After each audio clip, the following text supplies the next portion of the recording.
ప్రముఖ సినీ నటి శ్రీమతి సంగీత గారి ప్రారంభించారు. ఐవీఎఫ్ చికిత్సలో 25% భారీ discount, free doctor consultation, free ultrasound scan. 49 అంటే సంతానం, 49 అంటే సంతోషం. ఈ ఫర్టిలిటీ పీరియడ్ కంప్లీట్ అయిన తర్వాత కూడా చాలామంది ట్రై చేస్తూ ఉంటారు. వాళ్ళకి అంటే బెనిఫిట్స్ ఉండవు, తర్వాత రిజల్ట్ కూడా తక్కువ కనిపిస్తూ ఉంటుంది. అలాంటి వాళ్ళకి మీరేం చెప్తారు మీ తరపు నుంచి? అదే అండి, ఫర్టిలిటీ పీరియడ్ టైంలోనే మనకి egg growth and egg release అవ్వడం జరుగుతుంది. మన ఎగ్ 48 అవర్స్కి మించి మన ట్రాక్లో ఉండదు.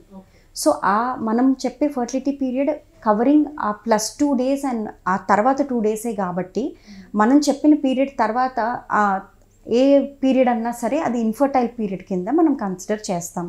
సో ఆ టైంలో భార్యాభర్తలు కలిసి ఉన్న ఛాన్సెస్ ఆఫ్ ప్రెగ్నెన్సీ చాలా తక్కువ అండి. న్యాచురల్గా కాకుండా ఐవీఎఫ్ ద్వారా కూడా మీరు చేస్తున్నారు. సో ఐవీఎఫ్ వల్ల వచ్చే బెనిఫిట్స్ ఏంటి? ఓకే అండి, సో ఇప్పుడు మనం ఎగ్ గ్రో నార్మల్గా అవుతున్న వాళ్ళకి మనం ట్యాబ్లెట్స్ ఒకవేళ అవ్వకపోయినా ట్యాబ్లెట్స్ ఇచ్చి చేస్తాం. కొంతమందికి ట్యాబ్లెట్స్ కూడా రెస్పాన్స్ రాదండి. సో అలాంటి వాళ్ళకి అండ్ ఎగ్ గ్రో అయిన తర్వాత కూడా రిలీజ్ అవ్వడానికి ఇంజెక్షన్ ఇస్తాము. అది రిలీజ్ అవ్వకపోయినా వాళ్ళకి కూడా మనము ఐవీఎఫ్ సజెస్ట్ చేయడం జరుగుతుంది. ఐవీఎఫ్ అన్నది చాలామందికి మనం సజెస్ట్ చేస్తామండి. అలాంటి క్రమంలో ట్యూబ్ ఫ్యాక్టర్ అని అంటాము. ఒక ఎగ్ ఒక స్పర్మ్ కలవడము మన ఫాలోపియన్ ట్యూబ్లో జరుగుతుంది. అదే ట్యూబ్ బ్లాక్ అయితే ఎగ్ స్పర్మ్ అనేది కలవడం జరగదు, అప్పుడు ఫర్టిలైజేషన్ అవ్వదు. సో మనం ఆ ట్యూబ్ క్లోజ్డ్ ఏదైతే బ్లాక్ అయిన వాళ్ళకి మనం ఐవీఎఫ్ అనేది సజెస్ట్ చేయడం, లేకపోతే అంతకుముందు ట్యూబెక్టమీ అయిపోయి ఫ్యామిలీ ప్లానింగ్ ఆపరేషన్ అయిపోయి ఇప్పుడు మళ్ళీ పిల్లలు కావాలి అనుకున్న వాళ్ళకి కూడా ఐవీఎఫ్ డైరెక్ట్గా సజెస్ట్ చేయడం జరుగుతుంది. ఫ్యామిలీ ప్లానింగ్ అయిపోయిన తర్వాత ఈ ఐవీఎఫ్ చేయడం వల్ల ఇలాంటి ఇన్ఫెక్షన్స్ కానీ అలాంటివి ఏం జరగవు? అలాంటిది ఏమి ఉండదండి.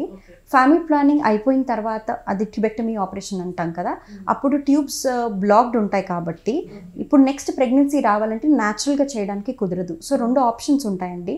మన లాప్రోస్కోపిక్గా ట్యూబ్స్ క్యానలైజేషన్ అని అంటారు, అది మన ట్యూబ్స్ ఓపెన్ చేసుకోవచ్చు. అది అన్ని కేసెస్లో కూడా సాధ్యపడదు. ఎన్నేళ్ల క్రితం మనకు ట్యూబెక్టమీ ఆపరేషన్ అయింది దాన్ని బట్టి, అండ్ ఏ కండిషన్లో ట్యూబెక్టమీ అయింది, దాని తర్వాత ఆమెకు ఏమైనా ఇన్ఫెక్షన్స్ వచ్చాయా, ట్యూబ్ హెల్తీగా ఉందా అని చూసుకొని మనం ఆ ఆపరేషన్ చేయించుకోవాల్సి ఉంటుంది. దానిలో సక్సెస్ రేట్స్ కూడా కొంచెం తక్కువే. సో ఇలాంటి వాళ్ళకి మనం ఐవీఎఫ్ అనేది సజెస్ట్ చేస్తాం డైరెక్ట్గా. లేకపోతే మేల్ ఫ్యాక్టర్ ఏదైనా కణాల లోపం, ప్రోగ్రెసివ్ మోటిలిటీ తక్కువ ఉండడం, లేకపోతే స్పర్మ్ కౌంట్ 5 million కంటే తక్కువ ఉండడం, ఇలాంటివి సివియర్ ఓట్స్ అంటాము. ఇలాంటి కండిషన్లో కూడా మనం డైరెక్ట్గా ఐవీఎఫ్ సజెస్ట్ చేస్తాం. ఓకే, ఐయువి ట్రీట్మెంట్ అనేది దాని ప్రాసెస్ ఏ విధంగా ఉంటుంది అండి? ఈ 2 ట్రీట్మెంట్స్కి మధ్యలో ఒక ట్రీట్మెంట్ ఉందండి ఇంటర్మీడియట్గా, దాన్ని ఐయుఐ అంటారు. IUI intra uterine insemination. అంటే మనం ఇంతకుముందు మాట్లాడుకున్నట్టు ఓవ్యులేషన్ ఇండక్షన్ లాగే ట్యాబ్లెట్స్ అండ్ ఇంజెక్షన్ ద్వారా ఎగ్ గ్రో చేయడం జరుగుతుంది. అండ్ స్కాన్లో మనకి ఎగ్ ఎలా గ్రో అవుతుందో చూసుకుంటాం.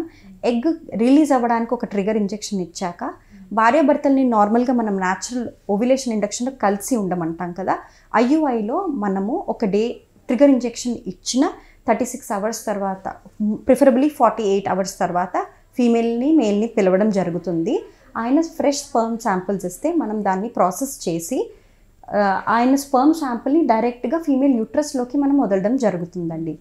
అది స్కాన్ చేసినట్టు పద్ధతిగానే ఉంటుంది. ఆమెకేం ఎనస్థీసియా అవసరం పడదు, పెయిన్ఫుల్ ప్రాసెస్ కూడా కాదు. ఒక 5 minutes ప్రాసెస్ అండి.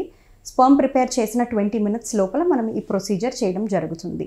సో ఇట్స్ జస్ట్ స్పర్మ్ శాంపిల్ని మనము యూట్రస్ లోపలికి డైరెక్ట్గా వదులుతాం. న్యాచురల్ ప్రెగ్నెన్సీలో న్యాచురల్గా ట్రై చేసినప్పుడు స్పర్మ్ అనేది వజైనాలో డిపాజిట్ అవుతుంది. మనం ఏంటంటే ఛాన్సెస్ ఆఫ్ ప్రెగ్నెన్సీ ఇంప్రూవ్ చేయడానికి, లేకపోతే మేల్ కొంతమంది కదిలే కణాల సంఖ్య తక్కువ ఉన్న వాళ్ళకి, లేకపోతే ఫీమేల్స్కి మేల్కి కలిసి ఉండడంలో లైక్ వెజైనిస్మస్ అంటారు, భార్యాభర్తలు కలిసి ఉండడంలో కొంచెం ప్రాబ్లం ఉంది, ఇలాంటి వాళ్ళకి ఐయుఐ అనేది హెల్ప్ అవుతుందండి. డైరెక్ట్గా మనం యూట్రస్ లోపలికి స్పర్మ్ వేస్తాం కాబట్టి.